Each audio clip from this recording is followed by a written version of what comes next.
Y bueno, nada, me toca presentar a Tunda Prada, que es dibujante, artista visual, realizador audiovisual y músico uruguayo. Es parte del equipo docente de la licenciatura nuestra de Lenguajes y Medios Audiovisuales.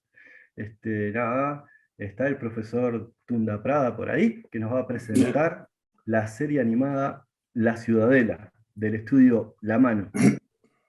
Bueno, me tocó. Qué divino todo esto, ¿no? Esto de los pajaritos, lo de Juan, lo de las pibas que estuvieron antes, o sea, hay una efervescencia que da ganas. A mí me pasa por lo menos. Bueno, yo voy a ser bien concreto porque después viene una reunión y ya veo que hay gente esperando para esa reunión. No sé si hay canapés para después, pero bueno, esperemos que haya. Voy a empezar. El proyecto que estamos trabajando nosotros obviamente está en desarrollo, aunque ya hicimos una etapa bastante avanzada en ese sentido. Entonces lo que voy a hacer es compartir pantalla y les voy a empezar por mostrar, como hizo Juan, una carpeta y les voy a ir contando la historia de este proyecto.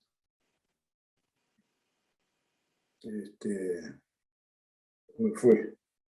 Acá está. Un segundo. Bueno, esta carpeta, como decía Juan hoy, es como una herramienta para poder ir presentando el proyecto en otros lugares. Les cuento primero cómo es la historia. Esto surge de la idea de decir, che, qué bueno que estaría, acá en el estudio, Sebastián fue quien lo planteó primero, pero son cosas que yo mismo tenía ganas de, cuando era chico, de hacer una maqueta de Montevideo Antiguo, siempre me alucinó ver Montevideo en la época colonial, esas cosas que no vemos en la realidad. Fíjense lo que era este edificio, si estuviera hoy sería un atractivo turístico enorme. Entonces queríamos recrear ese lugar. Entonces, a partir de ahí, se nos empezó a ocurrir que podíamos hacer, junto con esa idea de recrear ese lugar, trabajar con algunos de los libros anecdotarios, como es el Boulevard Sarandí de Milton Esquinca o el de Isidoro de María, que son anécdotas y tradiciones del Montevideo Antiguo, que en realidad están sacadas de escritos de autores como Pérez Castellano, Bartolomé Hidalgo, cosas de esas, ¿no? Son anecdotarios de cómo comía la gente en esa época, hasta cómo se vestía o cómo se divertía. Entonces nos empezó a ocurrir que podíamos hacer una serie animada con estas características, o sea, animando, ficcionando cada una de las anécdotas que se nos empezaron a ocurrir, o que seleccionáramos como más interesantes. Ahí fuimos armando el proyecto y descubrimos que podíamos dividirlo en 4 etapas, o 4 patas, mejor dicho, no son etapas, son patas. Demasiado ambicioso, capaz que es mucho más posible hacer las 3 que siguen a la primera, que es la serie de animación. Y además de todo, nosotros ahora, por ejemplo, estamos presentándonos a Ventana Sur, y nos resulta de que es demasiado sesgado hacia lo que es la temática, es demasiado montevideana. Entonces, bueno, o desvirtuamos la idea de hacer anécdotas de Montevideo, o hacemos una película. Y en eso entonces empezamos a trabajar, pero esto es aparte, ¿no? Yo ahora lo que les voy a presentar es la serie que nosotros nos propusimos hacer. Y que recibimos un primer apoyo del MIEM para trabajar el desarrollo de esta serie, ¿no? Entonces, esas 4 patas sería la serie de animación, un banco de imágenes riguroso, porque ahí empezó todo un trabajo de estudio y de vincularse con todos los actores que tienen que ver con el rescate de Montevideo Antiguo. Antropólogos, historiadores, arquitectos, en fin, director, bueno, el Archivo General de la Nación, el Museo Histórico Nacional, el Cabildo. En fin, empezamos a contactar a toda esa gente, empezamos a tener reuniones con todos y empezamos a involucrarnos para ser lo más riguroso posible con relación a lo histórico, porque una de las patas era hacer un banco de imágenes para que cualquiera pueda utilizarlo, cualquier historiador pueda descargarse una fotografía y poder utilizar imágenes en su nota, en su obra, que fueran lo más fieles posibles a lo que era la realidad en aquel momento. Incluso trabajamos, por ejemplo, diseñando la flora y la fauna, etcétera, ¿no? todo lo que pudiera aportar a eso, y voy a ir contando de a poco. El tercera era una intervención urbana con realismo aumentado, que es otra de las cosas a trabajar, y después un videojuego. Todas cosas para cada una requiere una producción aparte, ¿no? Ahora el tema de la serie, pensábamos en esto, una serie de animación, contenido histórico, 9 episodios, nos propusimos hacer 9 episodios, que fuera semanal, 10 minutos, formal, bueno, todas estas cosas técnicas que hacen a la cosa. Y después, bueno, ¿cómo nos fuimos metiendo en el asunto? Un payador, que se nos ocurría que podía ser Bartolomé Hidalgo, a través de los cantares de ese payador, Ciudadela Nuestra Señora de las Murallas, así se llamaba la idea se llama la idea de la serie, lo que les contaba, ¿no? Recreando anécdotas, y él lo que va haciendo es guiando en base a una payada que en realidad no es colonial, porque la payada aparece después de la Revolución. O sea que se usaban otro tipo de cantos, pero eso son detalles muy menores, ¿no? Bueno, acá explicábamos en la carpeta que es importante tener estas cosas. Aquí explicamos un poco la idea general, damos acá alguna sinopsis de los capítulos que queremos. Aquí ya tenemos imágenes de cómo sería un poco la idea, ¿no? Y ahí nos vamos a ir metiendo les voy a compartir ahora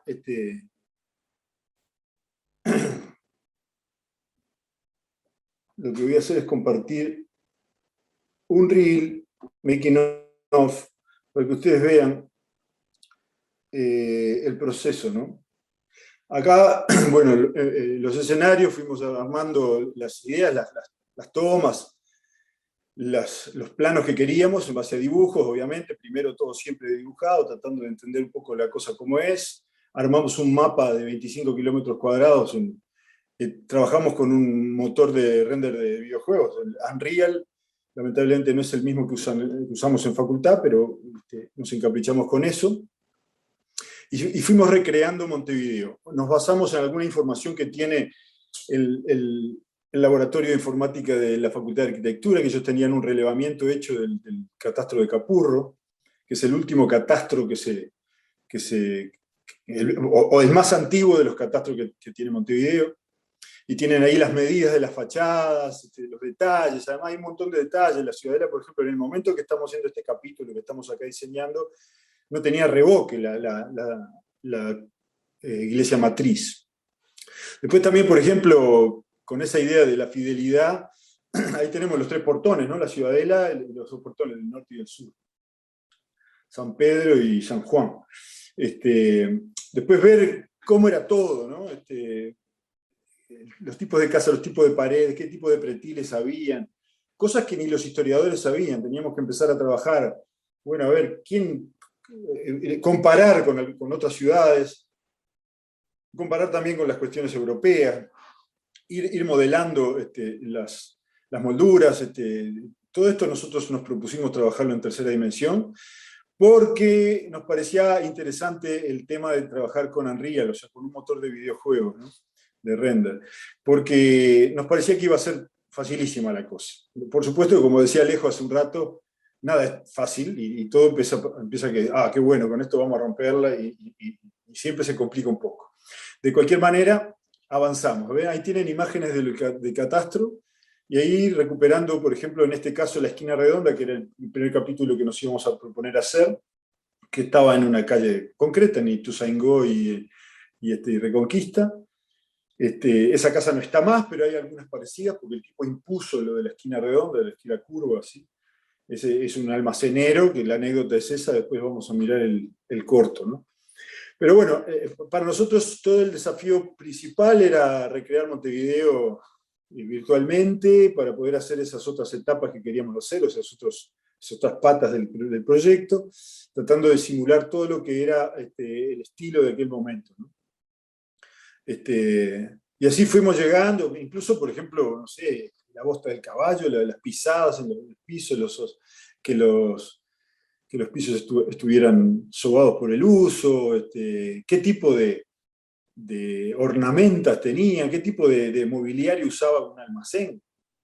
Hay muchas cosas que también sacamos assets de de diferentes lugares para trabajar también más rápido y saber cuáles coincidían con la realidad y cuáles no, porque ahí había que hacer algunas botellas. Por ejemplo, marcas de vinos, no sabíamos si existían bodegas en aquellos tiempos, parece que sí, fuimos descubriendo todo esto gracias al aporte de todos los que nos apoyan en este sentido, ¿no? Que no es poco porque nos propusimos hacer algo que no era la idea errarle, ¿no? Después, bueno, recuperar, buscar assets y rehacerlos. Bueno, acá es un storyboard que hizo Bruno, que está por ahí. Bruno, ¿estás ahí? ¿No? ¿Puedes hablar? No puedes. Bueno, este storyboard que cuenta un poco el capítulo número 1, trabajamos con un guionista español, Daniel López. Aquí hay parte de los diseños de los personajes. Este es un teniente inglés, porque este capítulo se desarrolla en plenas invasiones inglesas. Entonces estudiamos un poco también todo eso, nos basamos también en historiadores militares, con estrategias para saber cómo había sido la invasión inglesa en el momento que se hizo y de qué manera. Por supuesto que todo esto es riquísimo, para mí que me gusta la historia, me parecía una cosa súper interesante ver desde con qué llegaron y cómo bajaron y por dónde entraron los ingleses. Bueno, ahí estamos viendo el tema de las ropas, que también trabajamos con diferentes software. Todo era, la idea era trabajar lo más real posible. Entonces utilizamos, por ejemplo, un programa que se llama Marvelous para hacer la ropa, que ahí trabajó Andrés Castro, que también fue de la facultad y capaz que está escuchándonos, ojalá esté.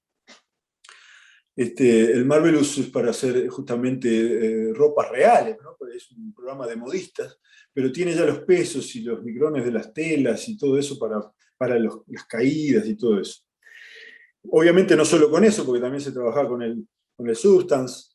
Acá, por ejemplo, en el modelado usamos ZBrush, pero en realidad hoy día estamos ya con idea de trabajar el Blender, que era nuestro programa insigne, ¿no? Era con el que nosotros en este estudio nos manejamos siempre.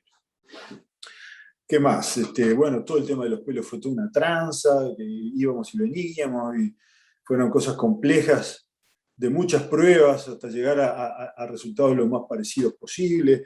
Después también el tema de las pieles, bueno, lo que le decía de las telas, y llevándolo hasta ensuciarlas para que parezcan más reales. Ahí tenemos el Marvelous, que es de modistas, ¿no? Por el tema de las caídas de las telas. Armar todo como si fuera real, ¿no? Para vestir a cada personaje. En este caso es un soldado español. Además eso, ¿no? Ir a exactamente cuál era el batallón que estaba defendiendo la muralla de Montevideo en ese momento. Y cuáles eran las infanterías que entraron a Montevideo de los ingleses, y con qué se munían, cuáles eran sus utensilios, sus herramientas y sus armas, ¿no?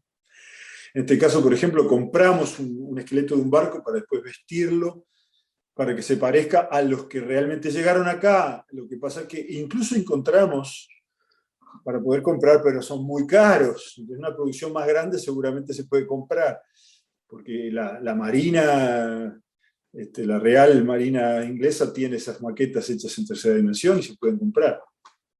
Acá también se han modelado los cañones. Bueno, Bruno ha trabajado mucho ahí. Si pudiera hablar, Bruno, me encantaría que participaras. ¿Estás ahí, no? Estoy acá, estoy acá. Ahí va. ¿Podés contar Ahí va, ahora sí. esos cañones, cómo fuimos Ahí va, trabajando? sí, los Bueno, cañones, justo lo que está apareciendo ahí es de lo que hicimos en Blender. Ahí claro. van apareciendo un montón de cosas. Sí, en Blender. No, lo interesante o lo más, lo que llevó un tiempo de investigación acá fue el hecho, como decía Tunda, que Tunda recién mencionó un montón de software distintos ahí que fuimos utilizando para Sí, hacer todas las partes de esto, ¿no? Tanto para hacer, sí, la ropa, otro software, de repente para investigar el tema del pelo, otro. Ahí el trabajo de investigación más que llevó un tiempo de asentarse fue decir, de armar como ese esquema, ¿no? Decir, bueno, ajá, arrancamos el personaje en este programa, lo llevamos para este otro para la ropa, después para, por ejemplo, el Substance Painter, que es el que está apareciendo acá, para las texturas. Después para el iClone, que fue un software que usamos para animar, porque Para tiene buena animar, sí. compatibilidad con el Unreal, que es el motor de videojuego donde El armamos motor, todo. seguro. Claro, sí, como armar ese esquema fue de repente lo más, la tarea de investigación más ardua, pero que bueno, se fue llegando a algo que nos permitió hacer el primer episodio, por lo menos. Claro. Igual así tenemos planes de cambiar algunas cosas, ¿no? Por ejemplo, utilizar Blender en vez de Character Creator y modelar en Blender más. En realidad, seguimos investigando y nos parece que utilizar para hacer una serie o para hacer una película este tipo de herramientas creo que pueden facilitar y todavía no se están usando. Obviamente en la industria grande sí se está usando y sobre todo en el cine se está apoyando mucho en este tipo de herramientas. Pero bueno, nosotros acá en Uruguay no conocemos a nadie que lo esté haciendo y de hecho, bueno, es compatible con la cuestión más artística. En este caso, por ejemplo, nosotros quisimos hacer que fuera real, porque tenemos una misión histórica, entonces por eso, por ejemplo, esta guitarra se trabajó toda la textura para que fuera una guitarra baqueteada, que el payador la usa y la tira, o la bombardean. Esta nacahuita, por ejemplo, también. Queremos que sea real. Entonces, no hay acá una deformación, una caricaturización de los elementos, ¿no? Por ejemplo, ahí aparece una cardilla, que es un típico arbusto nuestro, o sea, flora nuestra. Esto es una cola de zorro, es una espina de la cruz. Todo esto se modeló, bueno, en Blender en este caso, para que estén ahí presentes y que nos den todo el ambiente que nosotros queremos que tenga la serie, ¿no? La serie o las películas, porque me parece que nos estamos yendo hacia una película en los próximos pasos. Pero ven acá, por ejemplo, tenemos en primer plano esos detalles, ¿no? De Flora. Bueno, todo el tema de los utensilios, las herramientas y las armas, también a comerle el bronce, a hundirle, a forjarle la guampa todo, a ensuciarlo. Todo ese trabajo que en stop motion se hace artesanalmente, en estos casos se llevaron todo en 3D y a llevarlo lo más posible al parecido con la realidad. Bueno, detalles de cositas, bombos. Estos son los bombos con que entraron los ingleses. Además eso también, ver con qué tipo de cosas entraban. Tratar de ser fieles.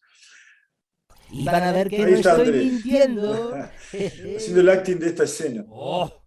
¡For God's sake! ¡Mucho bueno, aguardiente! ¿Qué le dije? Que era la mejor de los alrededores. Bueno, obviamente con actores, Rico, locutores para hacer las voces de los personajes. Bueno, todo el estudio del movimiento y los golpes cuando disparan, las anticipaciones y cosas naturales que tiene la animación. Que obviamente en este sistema hay mucho por interpolación, ¿no? Bueno, ese es el personaje que cuenta, ese payador, que está basado en algunos personajes que conocemos. Bueno, estos son paisanos, vecinos de la ciudad de Montevideo. Aquí animando las escenas. Está basado en Juseca, no sé si conocen, y en ¿cómo se llama el actor de Joven Frankenstein, el que acompaña? Bueno, en esas dos caras me basé para diseñar ese personaje. Bueno, acá la escena interior en el almacén. Ahora vamos a ver el corto para ver si pueden ver. Colocar cada pose para empatar el acting que hizo Andrés. Nosotros nos basamos para el acting. La que más tarde fue norma y su forma en construcción. Se termina esta oración frente al río de